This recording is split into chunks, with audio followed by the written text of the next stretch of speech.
राधे राधे, जय श्री श्याम। बहुत बहुत स्वागत है आपका पूजास ब्लॉग्स में। तो फ्रेंड्स, आज मैं जाऊंगी हमारे कुल देवता के मंदिर, क्योंकि नवरात्रे चल रहे हैं और शाम को मेरे घर में है दुर्गा स्तुति का पाठ। तो दोनों ही चीज़ों के लिए मैं यहाँ पर एक ही बार में तैयार हो गई हूँ।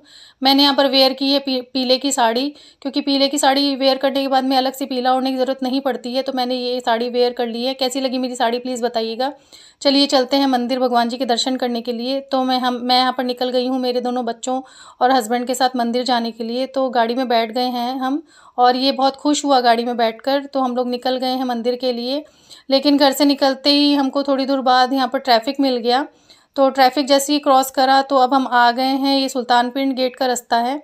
यहाँ से अगर आप सीधे हाथ को जाएंगे राइट हैंड साइड, तो आपको यहाँ पर शहीदा साहब मिलेगा, जो कि सिद्ध गुरुद्वारा है। लेकिन हमने सीधा जाना है, क्योंकि मंदिर का रास्ता सीधा जाकर ही है। तो यहाँ पर आज संडे की वजह से काफ़ी रश है, गाड़ियों का काफ़ी भीड़ है यहाँ पर तो यहाँ से हम सीधा जाएंगे। तो मम्मी ने कहा था कि रास्ते से आते वक्त कुछ फ्रूट वगैरह भी ले आना, क्योंकि दुर्गा स्तुति का पाठ है शाम को। तो पाठ में जो है सिर्फ फ्रूट और सील जो होती है, जिसको रामदाना भी बोलते हैं, उसी का भोग लगता है नवरात्रों में। तो मैं यही देख रही थी कि किस साइड में अच्छे फ्रूट मिलेंगे। फ्रूट और सब्जियां तो काफ़ी लगी हुई थी, लेकिन हम लौटते टाइम लेंगे। तो वही मैं देख रही थी आपको। और ये रास्ते में इसको नींद आ गई है गाड़ी पे बैठते ही, और बात करते करते हम आ गए हैं नहर के पास। तो फ्रूट्स वगैरह हम लौटते टाइम लेंगे, अभी नहीं लेंगे, क्योंकि मंदिर में लेके नहीं जाते हैं। वहाँ से वापसी कोई चीज़ नहीं लेके आते हैं। तो बात करते करते हम आ गए हैं नहर। तो ये जो मंदिर है, नहर क्रॉस करके ही आएगा। इस मंदिर में लड़कियां नहीं जाती हैं, सिर्फ लड़के और बहुएं ही जाती हैं घर की। तो हम लोग भी जा रहे हैं बस भगवान जी की पूजा करने के लिए। नवरात्रों में आते हैं इस मंदिर में, साल में 2 बार। तो हम आ गए हैं गेट के अंदर। यहाँ से थोड़ी दूर में जाएंगे तो मंदिर आ जाएगा। तो लो जी, बात करते करते आ गए हैं हम मंदिर की तरफ। तो यहाँ पर हम गाड़ी लगा देंगे, सीधे डायरेक्शन में ही लगानी है, क्योंकि हमें वापस से मुड़ना नहीं होता मंदिर की साइड, इसी डायरेक्शन में चले जाएंगे वापस। और हमें यहाँ से लेना है, आंटी बैठे हैं दुकान में, इस दुकान से हमें लेना है कौड़ी। हम लोग हमेशा यहीं से लेते हैं। तो 7 कौड़ियाँ ली हैं हमने। और उसके बाद में हम यहाँ पर लेंगे सरसों का तेल। तो सरसों का तेल जो है वो भैरव जी को चढ़ाया जाता है। तो दोनों ही चीज़ें हम यहाँ से ले लेते हैं। हमेशा इन्हीं आंटी से लेते हैं। ये आंटी बैठे होते हैं हर बारी, साल में 2 बार आते हैं हम यहाँ पर मत्था टेकने के लिए। तो तेल और कौड़ी लेने के बाद में हम चल दिए मंदिर की तरफ। तो ये देखिए, मंदिर बाहर से इस तरह का है। और चप्पल भी हमने इसी तरह से खोलनी होती है कि मंदिर से बाहर आए और चप्पल पहनी और सीधा घर की तरफ। हमें वापस मुड़ना नहीं होता। तो मैंने भी अपनी चप्पल इसी तरह से खोल दी है।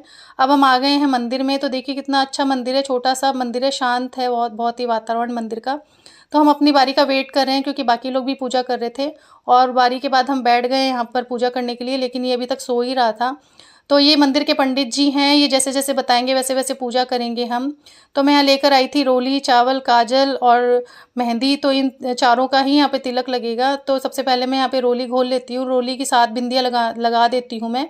उसके बाद में मैं काजल की 7 बिंदियाँ लगाऊंगी, और मेहंदी की भी 7 बिंदी लगाऊंगी। और चावल जो है वो थोड़े थोड़े 7 जगह मैं रख दूंगी। और बाकी जो सामान बच गया था, रोली, मेहंदी, काजल, चावल, वो जो है पीछे कागज पर चिपका देते हैं मंदिर के पीछे, और जल यहाँ पर चढ़ा देते हैं जल को।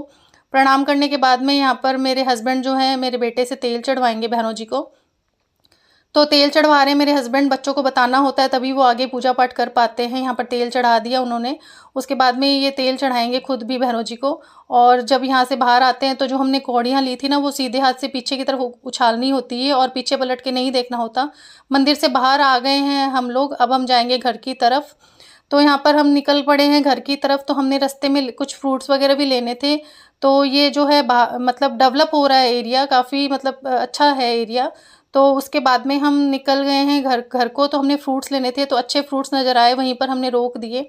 तो केले लेने थे हमने। तो मम्मी ने बोला था 4-5 दर्जन केले ले लेना। तो केले अच्छे थे तो हमने ले लिए, घर के लिए भी एक्स्ट्रा ले लिए और बाकी पूजा के लिए भी ले लिए थे। तो केले लेने के बाद में हम अब निकलेंगे घर की तरफ।